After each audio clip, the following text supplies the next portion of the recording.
तीखी आलोचना, सबसे तीखी भाषा जी अगर मैंने कहीं सुनी है तो वो मैंने वायनाड की सीट पे सुनी है। वायनाड में सुनी है, केरल में सुनी है, जहां कांग्रेस की इतनी भद्दी तरीके से आलोचना हुई और कांग्रेस ने अपने इंडिया अलायंस के साथी के खिलाफ इतनी भद्दी भाषा में बोला। एक आपका बयान था कि कांग्रेस अगर आई सत्ता के अंदर तो ये राम मंदिर का फैसला पलट देगी, ये क्या ये मेरा बयान नहीं है। आपने बोला इस पे? ये मेरा बयान नहीं, मेहरबानी करके मेरे मुंह में बयान मत डालिए। ये बयान है कांग्रेस के विश्वस्त सलाहकार का, जो कांग्रेस के 30 साल तक और टॉप परिवार के सलाहकार रहे हैं। उन्होंने कहा है कि ये तय है और उन्होंने निर्णय करके लिया है कि हम रामलला को फिर से एक बार टेंट में बेच के ही रहेंगे। सुपर कमीशन बनाने की बात हाँ, रामलला को फिर से टेंट में बेच करके ही रहेंगे, ये उनके सलाहकार ने कहा है। ये कांग्रेस वालों ने निर्णय किया है और देश को पूरा भरोसा है कि इस प्रकार की करने की इनकी आदतें हैं। वोट बैंक की राजनीति के लिए कुछ भी करना इनकी आदत है।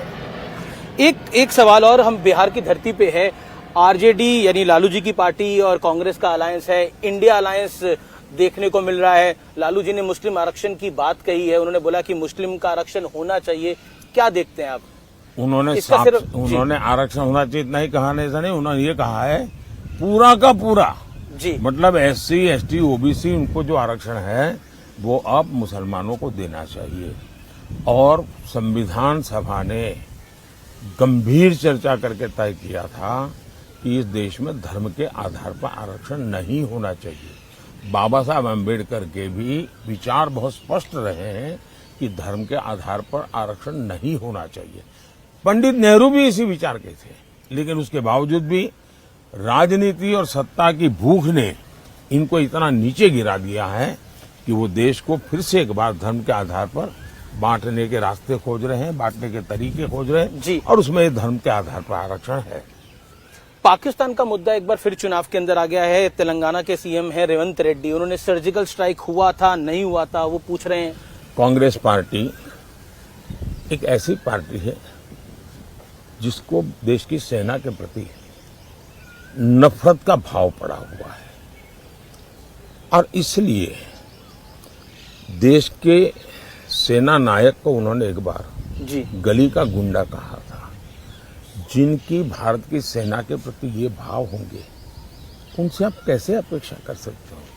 पाकिस्तान भी सर्जिकल स्ट्राइक नहीं हुए ऐसा कहता नहीं है, पाकिस्तान भी नहीं कहता है।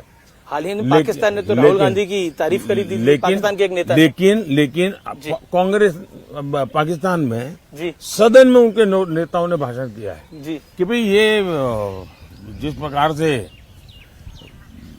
सर्जिकल स्ट्राइक करके जाते हैं, एयर स्ट्राइक करके जाते हैं और हम हाथ से हाथ जोड़ करके बैठे रहते हैं, ये उनके भाषण है वहां के।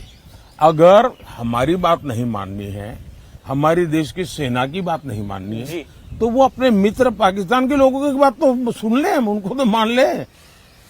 इस चुनाव में लगातार आपको अपशब्द कहे जा रहे हैं।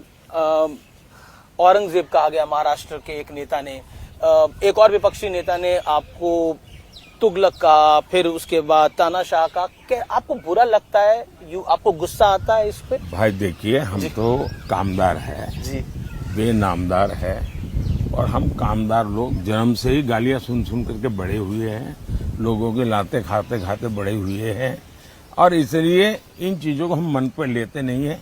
हम एक प्रकार से गाली प्रूफ बन गए हैं।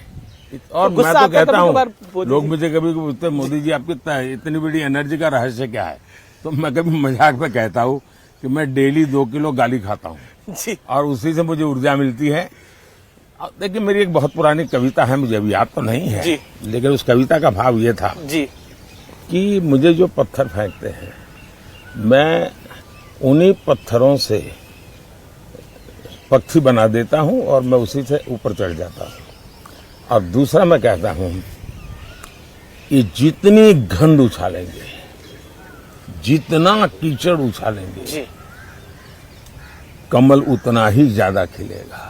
एक सवाल आखिरी ये है कि माताओं बहनों का आपसे एक विशेष लगाव है। कल हम बंगाल का वीडियो देख रहे थे, उस बंगाल के वीडियो के अंदर महिलाएं मतलब उनके आंखों में आंसू आ रहे हैं, एक इमोशनल कनेक्ट जो है इसको प्रधानमंत्री जी आप किस तरह से देखते हैं, क्योंकि ये बहुत बड़ा इमोशनल कनेक्ट है। मेहरबानी करके जी इन माताओं बहनों का जो आशीर्वाद है इसको राजनीति के तराजू से मत तोलिए।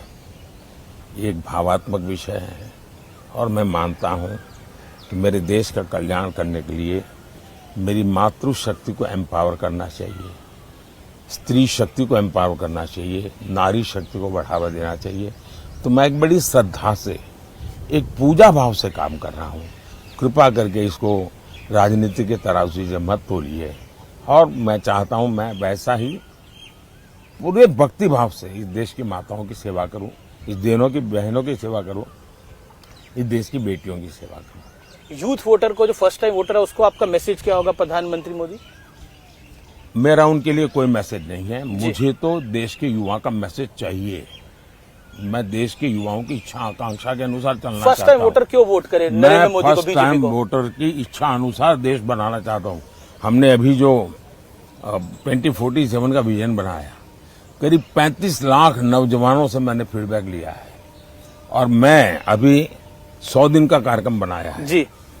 मैं अभी सोच रहा हूं कि मैं 125 दिन का बनाऊं और मैं 25 दिन जो है उसके लिए देश के युवाओं को पूछने वाला हूं।